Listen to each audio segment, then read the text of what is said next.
বন্ধুরা আজ করব ছোট ছোট কুচো চিংড়ির পকোড়া। পকোড়া বানানোর জন্য এখানে ছোট ছোট সাইজের কিছু কুচো চিংড়ি পরিষ্কার করে ধুয়ে নিয়েছি।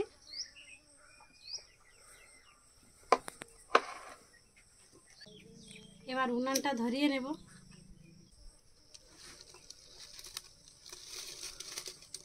নতুন উনানে প্রথম রান্না উদ্বোধন হবে।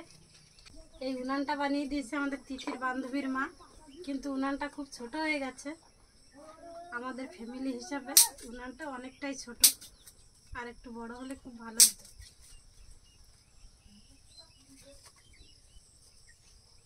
আর উনানটা কিন্তু দেখতে খুব সুন্দর হয়েছে। ফাইনালি উনানটা ধরাতে পেরেছি। এবার কড়াই বসিয়ে দেব। শুকনো খোলায় এবার কিছু মশলা ভেজে নেব। শুকনো লঙ্কা, জিরা, গোটা গরম মশলা, গোলমরিচ একসাথে দিয়ে দেব।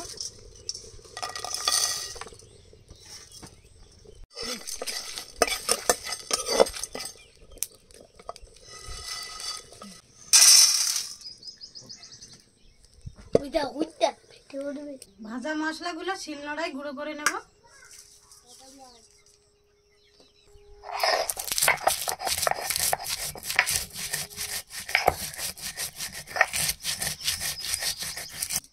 কড়াইতে দিয়ে দেবো রিফাইন তেল।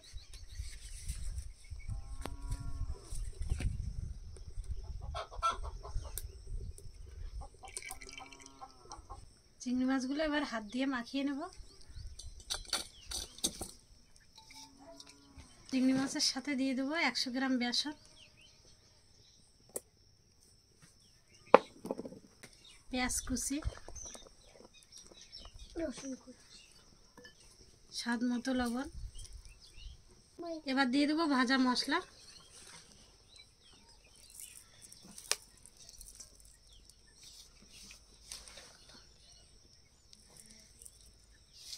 দিয়ে দেবো লেবুর রস।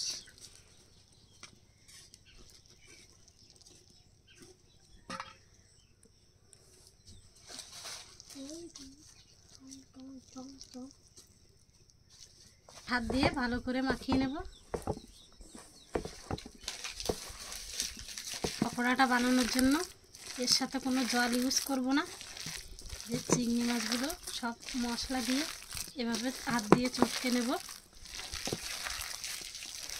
এবার পকোড়াগুলো সব ভেজে নেব। তেল গরম হয়ে গেছে।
পকোড়াগুলো লাল লাল করে ভেজে নিয়েছি, তুলে নেব।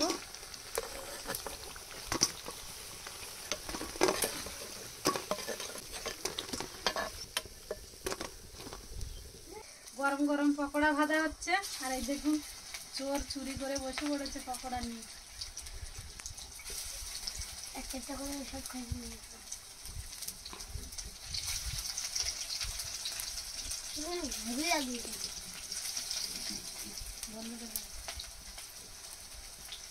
পকোড়াটা কেমন টেস্ট হয়েছে বলো বন্ধুদের।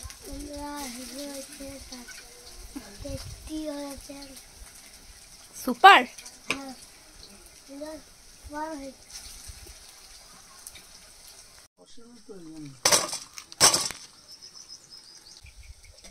গরম গরম পকোড়া ভাজা হয়ে গেছে, সবাই চলে এসো।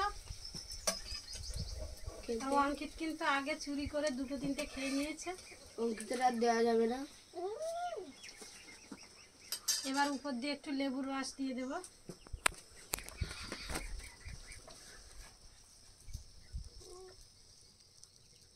পেঁয়াজ দে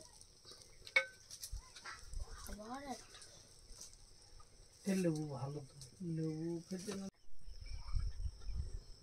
ঠান্ডা এই দিক থেকে লাইন দিয়ে সবাই বসে পড়েছে চিংড়ি মাছের পকোড়া খাওয়ার জন্য।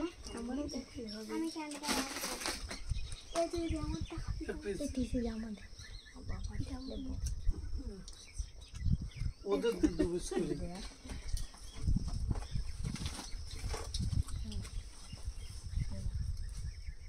বিস্কুট নাও। নিয়ে আর কিছু। আরে ভালো কেন খা। ভালো? আরে নন্দিনী কেমন হয়েছে? ভালো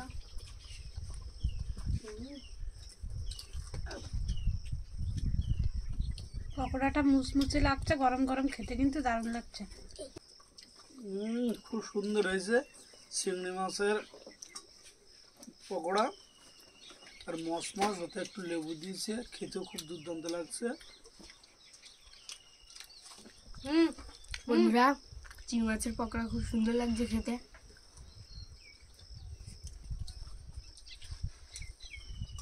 অঙ্কিত খেয়ে বলো কেমন হয়েছে। বন্ধুরা ভিডিওটা এখানেই শেষ করছি। সবাই সুস্থ থাকবেন, ভালো থাকবেন। দেখা হচ্ছে পরের ভিডিওতে। ভালো লাগলে লাইক, কমেন্ট, শেয়ার এবং সাবস্ক্রাইব করে পাশে থাকা বেল আইকনটি বাজিয়ে দেবেন। আলু